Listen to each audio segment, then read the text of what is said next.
किस डर के साए में जी रहे हैं? ये कौन सी सरकार है जहाँ पर दहशत में पूरा का पूरा एक पूरा समझिए कि पूरा बस्ती दहशत में है, और वो बच्ची बेचारी जिसके साथ, और अपराधी तो मतलब घूम रहा है, खुलेआम घूम रहा है लोगों की सबकी नज़रों में, बस पुलिस को ही नहीं दिख रही है, बाकी सबको दिख रहा है। सरकार में एक जुमला जो है बहुत जुमला के जो सही है शब्द वो कि शर्म है कि इनको आती ही नहीं, और बिल्कुल कहीं कोई शर्म बची नहीं है।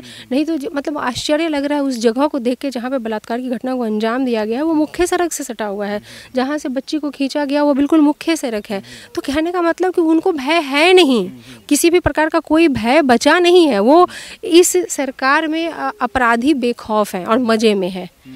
ये चलता रहेगा जब तक ये सरकार रहेगी, यही चलता रहेगा। समस्तीपुर में भी एक रेप पीड़िता से आप लोग मिली, सिंघिया में भी एक पुलिस वाला रेप किया था, सारा यही इसी अनुमंडल क्षेत्र का लगातार ये महिला की सुरक्षा की बात करने वाले, महिलाओं सशक्तिकरण की बात करने वाले, ये सिर्फ किताबी बातें हैं। हकीकत में न बच्ची 6 साल 7 साल 8 साल की बच्ची, कोई नाबालिग बच्ची से लेकर कोई महिला कोई भी सुरक्षित नहीं महसूस कर रही है, वो नहीं महसूस क्या नहीं ही है सुरक्षित, ये स्थिति है। दोस्तों अभी हम रोसड़ा थाना क्षेत्र के उस गांव में है जिस गांव में आज से 13 दिन पहले एक दलित नाबालिग बच्ची के साथ, 12 साल की बच्ची के साथ 50 साल का अधेड़ यहाँ का पूर्व उप प्रमुख राजा सिंह बलात्कार करता है, और आज 13 दिन बीत जाने के बाद भी उसकी गिरफ्तारी नहीं होती है, पुलिस की तरफ से कोई सकारात्मक कार्रवाई नहीं होती।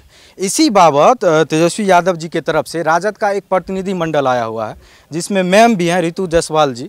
ये आई हैं, अभी पीड़िता से मिली हैं, उनके परिजनों से मिली है, सांत्वना दी है, और कहीं ना कहीं ये आश्वासन दे के जा रही हैं कि हमसे जितना बन पड़ेगा यहाँ से लेकर पटना तक, डीजीपी साहब तक या विधानसभा तक, हम इस मुद्दे को कड़ाई से उठाएंगे और कोशिश करेंगे कि जल्द से जल्द अपराधी गिरफ्तार हो, और जो गरीब पीड़िता है इनको आर्थिक मदद दी जाए। आप सारा चीज़ तो देख ली, क्या समझ में आया मैम? यहाँ नहीं, समझ में यही आ रहा है कि जो अपराध करने वाले जो लोग हैं इस सरकार में वो बेखौफ हो चुके हैं।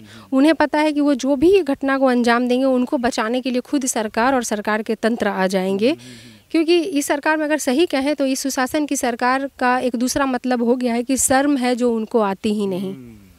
तो शर्म इस सरकार में रह नहीं गई है, ना ही यहाँ के अधिकारियों में रह गई है। अगर इतनी सी भी शर्म होती तो चंद कदमों की दूरी पे जो थाना है और यहाँ पर डीएसपी साहब का ऑफिस है, वो घटनास्थल तक नहीं आते हैं। अभी तक पीड़ित परिवार से नहीं मिले हैं। बच्ची से मैं मिली, बहुत छोटी बच्ची और पानी पीने गई, और वहीं पे मुर्गा फार्म है जिसमें हाथ पकड़ के बलात्कार की घटना को अंजाम दिया गया, और उसके बाद ये कहा गया कि अगर तुम लोगों ने मुँह खोला तो तुम्हें जिंदा नहीं छोड़ेंगे।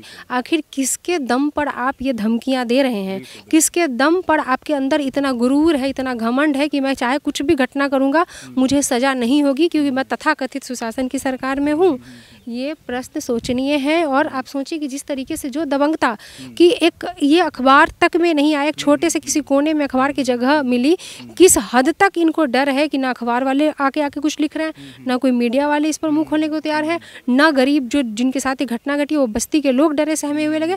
किस डर के साए में जी रहे हैं? ये कौन सी सरकार है जहाँ पर दहशत में पूरा का पूरा एक पूरा समझिए कि पूरा बस्ती दहशत में है, और वो बच्ची बेचारी जिसके साथ, और अपराधी तो मतलब घूम रहा है, खुलेआम घूम रहा है लोगों की सबकी नज़रों में, बस पुलिस को ही नहीं दिख रही है, बाकी सबको दिख रहा है। सीधा कहना ये है कि अगर इतनी सी भी शर्म अगर बाकी है कहीं किसी कोने में, हमें तो नहीं दिख रही, लेकिन कहीं आप सरकार चला रहे, अगर शर्म बाकी है और इतनी भी महिलाओं की इज्जत का ख्याल है तो जल्द से जल्द इनका स्पीडी ट्रायल हो, इनको सज़ा मिले। जब तक ऐसे गुनहगारों को सज़ा नहीं मिलेगी ऐसे ही इनका मनोबल जो है वो बढ़ता जाएगा, और ऐसी घटना जो है वो आम हो चुकी हैं, इससे भी ज़्यादा आम हो जाएंगी। अभी आप पीड़िता से मिल रही थी, आपको क्या लगा? उनकी मानसिक स्थिति कैसी?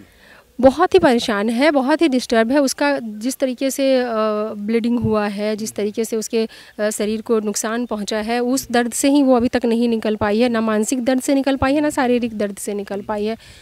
इन सब से लड़ने के लिए समाज और लोगों की ज़रूरत है, और सरकार का सकारात्मक रवैया की ज़रूरत है। तो स्थिति अच्छी नहीं है, ना परिवार की ना उस बच्ची की। तो लेकिन क्या करें, जब भी ऐसी घटना होगी तो ये तो चीज़ें रहेंगी ही। वो मानसिक प्रताड़ना, वो शारीरिक यातना, वो तो दिख रहा है सब कुछ। जैसे आप लोग आए हैं, पटना से आए हैं राजद की तरफ से, आप लोगों की तरफ से क्या पहल किया जाएगा इसमें? देखिए, हम लोगों की तरफ से ऑलरेडी पहल हो चुका है, तभी तो यहाँ पर पूरा प्रतिनिधित्व मंडल जो है वो यहाँ पर आलोक मेहता सर के नेतृत्व में हम लोग सब यहाँ पर पहुँचे हैं।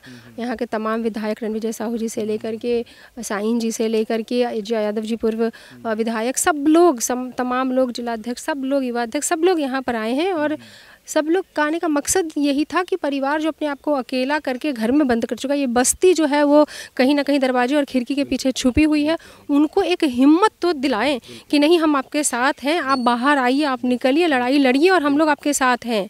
तो ये हिम्मत एक तरह से कहें जो कि वो हम लोग दे रहे हैं। और हम लोग डीजीपी को ज्ञापन देंगे।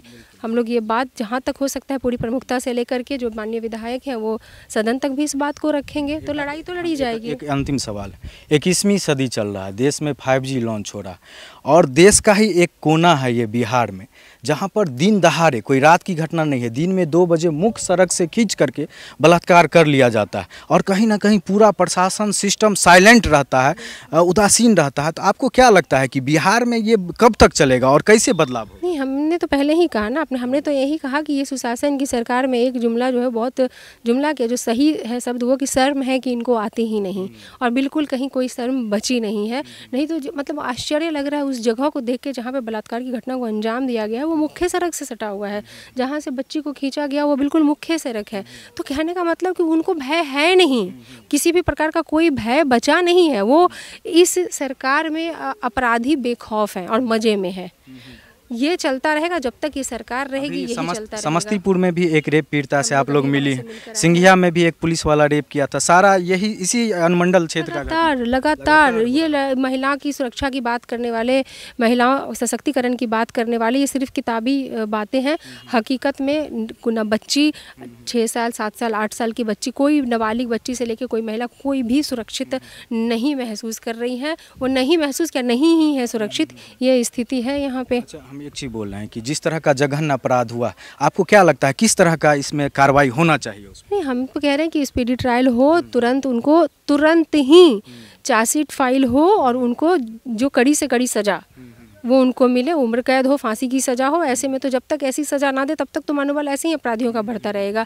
लेकिन ये अब इनके ऊपर है, इस सरकार के ऊपर, ये सुशासन की सरकार उनको बचाती है, उनके कुकर्मों पर और पर्दा डालने का काम करती, क्योंकि ये इनकी फितरत रही है।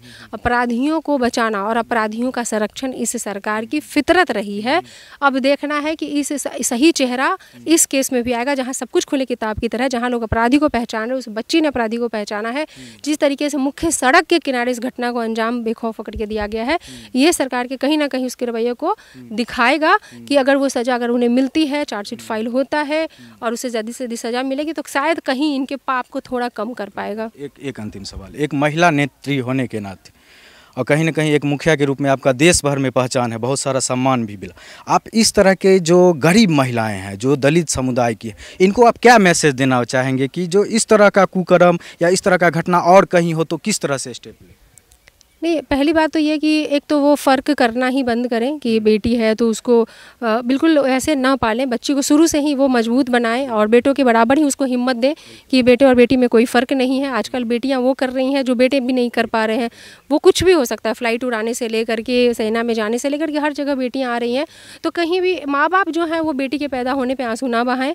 उनको जब तक वो मजबूती नहीं देंगे, उनके अंदर उसके अंदर लड़ने की ताकत नहीं आएगी। शायद अगर माँ बाप की तरफ से भी अगर वो मजबूती मिली होती तो वो बच्ची शायद अपने बचाव के लिए, हालांकि मुश्किल ही था, एक राक्षस जैसा दैत्यकार आदमी और कहाँ एक फूल सी बच्ची नहीं ही बचा सकती है ऐसे दरिंदों से, कहाँ तक लड़ पाएगी। लेकिन फिर भी हमको लगता है कि मानसिक रूप से भी एक परिवार का तो बहुत बड़ा हाथ होता है, समाज का हाथ होता है। बेटे बेटियों में जो है वो एक बराबर का पालन पोषण होना चाहिए। उनको हर स्थिति से लड़ने के लिए, परिस्थिति से लड़ने के लिए वो बेटियों को आगे उनको खड़ा करना चाहिए। राजद की प्रतिनिधि मंडल आने के बाद कहीं ना कहीं ये परिवार ये उम्मीद करे कि अब राजा सिंह गिरफ्तार होगा, कार्रवाई होगी। हमें अगर नहीं होता है उसके बावजूद भी, तो फिर इससे ज़्यादा इस सरकार के लिए मतलब घटिया बात कुछ नहीं हो सकती है, जहाँ पे सब कुछ खुला है और सब कुछ लोग जान रहे हैं, अपराधी को पहचान रहे हैं, और उसके बावजूद भी, तमाम प्रेशर के बावजूद भी अगर नहीं गिरफ्तारी होती है तो फिर अब जनता तय करे कि इस सरकार के साथ करना क्या है। निश्चित रूप से एक स्वर में मैम का कहना है कि तुरंत अविलंब राजा सिंह की गिरफ्तारी की जाए और इस तरह की घटना जो बिहार में लगातार बढ़ती जा रही है, कहीं ना कहीं इसको रोकने में यहाँ की सरकार नाकाम है। और जो तथाकथित सुशासन की सरकार है, वह सुशासन की सरकार नहीं होकर के कुशासन की सरकार है। बहुत बहुत धन्यवाद। Thank you.